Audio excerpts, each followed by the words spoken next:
আসসালামু আলাইকুম dear audience, এমআরটিভির পক্ষ থেকে অসংখ্য ধন্যবাদ। এখন আমরা যে ফ্যানটা দেখাইতেছি আপনারা দেখতে থাকুন। এই ফ্যানটা কিন্তু ঘুরতেছে না, অফ অবস্থায়। আসলে ফ্যানটা ঘোরানো যাচ্ছে না, ফ্যানের সুইচ দেওয়া হচ্ছে, রেগুলেটর চালানো হচ্ছে। যে দেখুন ফ্যানের কিন্তু সুইচ দেওয়া, এই সুইচে এই ফ্যান চলে। রেগুলেটরও ঘোরানো হচ্ছে, অন করা হচ্ছে, অফ করা হচ্ছে, কোনো কিছুতেই কোনো কাজ হয় না। লাইন কিন্তু দেওয়া, ফ্যানের রেগুলেটর বা সুইচ, এখানে কোনো একটা ঝামেলা হয়েছে। আপনারা দেখতে থাকুন, আমরা সবকিছু দেখানোর চেষ্টা করতেছি। ফ্যানের সুইচটা এখন খুলবো।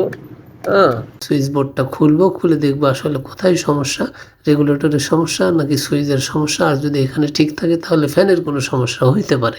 আমরা আগে গোড়ায় দেখবো, গোড়ায় দেখে এই যে দেখুন এটাই রেগুলেটর। এই রেগুলেটরটা সুইচের সাথে সিরিজে লাগানো আছে।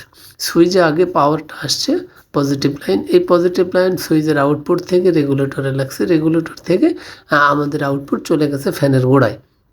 এভাবেই কিন্তু ফ্যানের স্পিড কন্ট্রোল করা হয় এবং পাওয়ার কন্ট্রোলের মাধ্যমে অন অফ করানো হয়।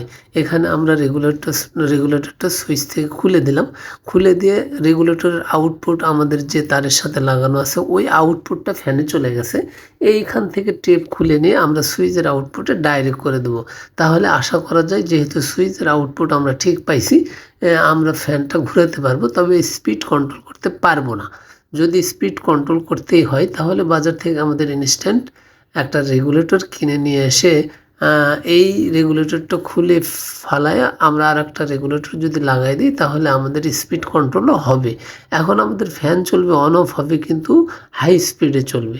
আমরা এই যে দেখুন সুইচের আউটপুটে কিন্তু রেগুলেটরের আউটপুটটা লাগাই দিলাম, আর টোটালি রেগুলেটর কিন্তু খুলে রাখছি। এই এমকে রেগুলেটর সুইচ আমরা বাজারে যে কোনো সময় কিনতে পারবো। 200, 250 বা 300 টাকা হয়তো বা নেবে। অ্যাকুরেট দাম আমার জানা নেই। আমাদের হাতে যেহেতু এই রেগুলেটর নাই, এই যে দেখুন রেগুলেটর খুলে আউট করে দিছি।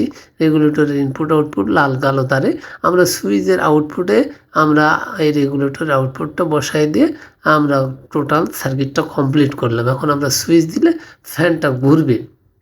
এতে দেখুন হাই স্পিডে কিন্তু ফ্যানটা এখন ঘুরতেছে। তার মানে আমাদের সুইচটা ঠিক আছে, শুধু রেগুলেটরের ভেতর সমস্যা। আমরা রেগুলেটরের স্পিড কন্ট্রোল করতে পারবো না। এখন আমরা ইনপুট আউটপুট কিন্তু সুইচের মাধ্যমে কন্ট্রোলিং হচ্ছে সরাসরি। আমরা সুইচ অন করলে ফ্যান ঘুরবে, সুইচ অফ করলে ফ্যান আর ঘুরবে না। এভাবে আপনাদের বাসা বাড়িতে যদি কোনো রেগুলেটরের কোনো সমস্যা দেখা দেয়, হঠাৎ করে যদি দেখেন বাসা বাড়িতে ফ্যান ঘুরতে ঘুরতে ঘুরতেছে না, তখন আগে আপনাদের সুইচ বোর্ডটা খুলে ফ্যান সুইচ, ফ্যান রেগুলেটর যা আপনাদের লাগানো আছে সেটা আগে দেখবেন পাওয়ারটা আউটে যায় কি না। ফ্যানের গোড়ায় পাওয়ার গেলে যদি না ঘরে তাহলে কিন্তু অন্য ব্যাপার। আসলে সব সমস্যা কিন্তু ফ্যান ঘরে না বলে শুধু রেগুলেটরে হবে তা কিন্তু না। আমরা এখানে রেগুলেটরের সমস্যা পাইলাম তাই আপনাদেরকে সরাসরি দেখালাম এবং কীভাবে সমাধান করবেন তাও দেখালাম। আবারও দেখা হবে অন্য কোনো ভিডিওতে। আজকের মতো এখানেই বিদায় নিচ্ছি। আল্লাহ হাফেজ।